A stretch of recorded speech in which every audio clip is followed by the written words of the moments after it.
The United States men's team dominated Martinique in Thursday's Gold Cup action.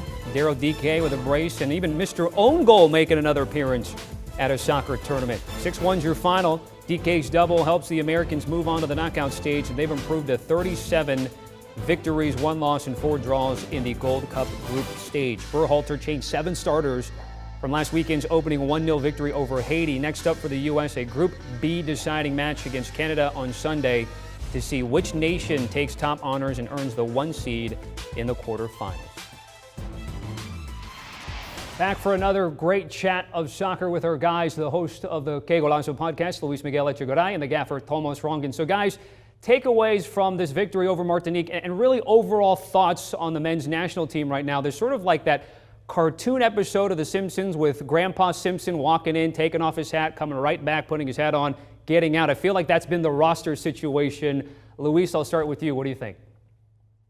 Yeah, no, it's been a very good run for the USMNT. Obviously, ever since the Nations League and even before that, you could see that there's been a continuation of performance under Greg Berhalter. And what's really encouraging is obviously the depth, right? Because obviously at the Gold Cup, you don't have Christian Pulisic or other players who have European responsibilities. So you're leaving, the responsibilities to others like Daryl DK, etc. So that's a good thing. I mean, but I want USMNT fans, because I have to be the one here in the room to be the realist, to everybody just calm down, all right? Because with all due respect, it is Martinique. It was a very good win, a very good performance. And again, I go back to that Mexico final win in the Nations League that could probably give us a better example of what they are like. And as you can see there, the US obviously with 2 wins, and all they need to do with Canada is just see what they do and how they end up in Group B. So we'll see what happens towards the final. Hopefully by the time they reach that. Canada, to me, will probably be the biggest test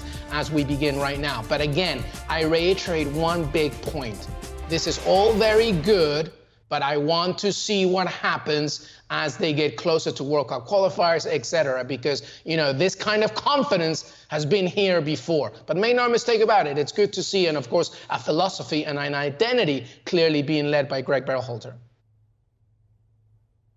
Yeah, and I'm absolutely agreeing. The Gold Cup really starts now for the U.S. men's national team and Greg Berhalter. After a struggle against Haiti in group play, the first game 1-0, a resounding win against the Minnows, though, in CONCACAF. So that last group game against Canada, both at 6 points, both +6 goal differential, but Canada has a goal more, which means the U.S. has to win if they want to avoid Mexico in the next round and get in the opposite bracket. So huge game, obviously. And it's all about getting to the finals and being competitive with this young, new, mostly MLS team. It's all about finding maybe 1 or 2 starters for this World Cup cycle and looking at depth. So if I have to pick some players, Daryl DK, the 5th pick in the first round.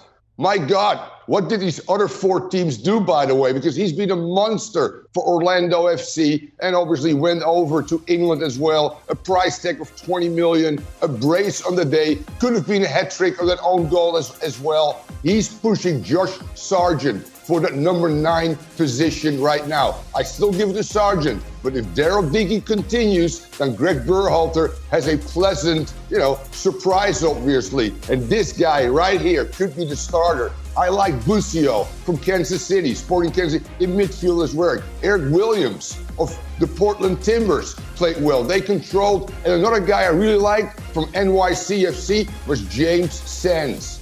In a back 3, because Berhalter played out of a 3-4-3 this time. He was very composed. And let's be real honest, guys, we're still looking for a starter next to Jonathan Brooks in World Cup qualifying. So some very good and positive performances. Let's see now against Canada if some of those guys can continue that. Canada beat Haiti 4-1. Again, it setups this weekend with the United States and Canada in the Gold Cup to wrap up the group stage. So guys, we're just coming off, of course, the European Championship, Copa America. We got the World Cup in 2022 at Qatar. So we still have the Olympics to talk about. So if I were to ask you the best bet for the Summer Games in Tokyo, what would that be? I'll start with you again.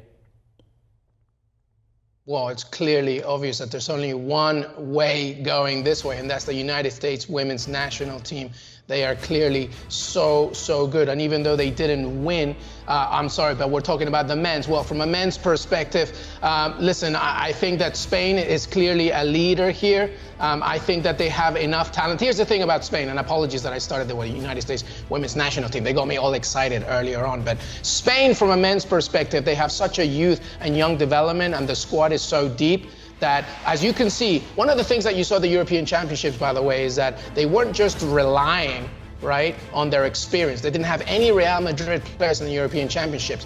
In this tournament now, they have a plethora of talent going all the way into their early young 20-year-olds. I mean, look at players like Dani Olmo, etc. These are players that can really provide a lot of depth. And here's the thing, when it comes to Olympic soccer competition, the most important thing is to know who you are.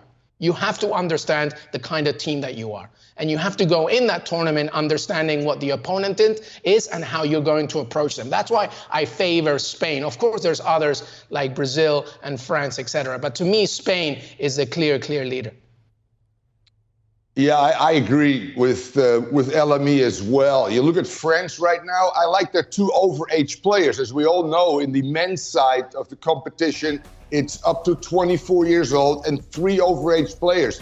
Florian Thauvin and Gignac, who right now are playing in Mexico for Tigres, are leading that group. I like Brazil. Hey, Dani Alves, by the way, 118 caps, that calming influence, getting a chance for the reigning Olympic gold medals, which is Brazil, obviously. Gabriel Martinique is there as well, but Spain is the team to beat. Unai Simon started in the Euros. Pau Torres and Eric Garcia are the 2 center backs. They played many minutes in the Euros as well. You talked about Olmo. You talked about Oyarzabal, who became a starter for Spain as well. And then obviously Marco Asensio, but the biggest player and might win again, the best young player in the tournament will be Pedri. Pedri was outstanding in the Euros for Spain. They're so deep, they're so good. I just don't see any challenges of the other big nations. All right, our thanks to Tomas Rongen and Luis Miguel Echegaray. We will be talking about the women's national team, of course, as they get ready to take their games to the Summer Olympics in Tokyo. Guys, thank you very much. I want to let you know about the Que Golazo podcast, which is Luis Miguel Echegaray's show. They were talking about Lionel Messi. We mentioned that yesterday, that new deal with Barcelona. Griezmann and Atletico could reunite. It's Fabrizio Romano, our soccer insider, with some transfer notes. Make sure to download and follow that today. Do you want a sports network that delivers everything that matters about the game? The highlights, the picks, the instant analysis, no yelling, no fake debates, no politics. Hit the subscribe button and never miss a moment.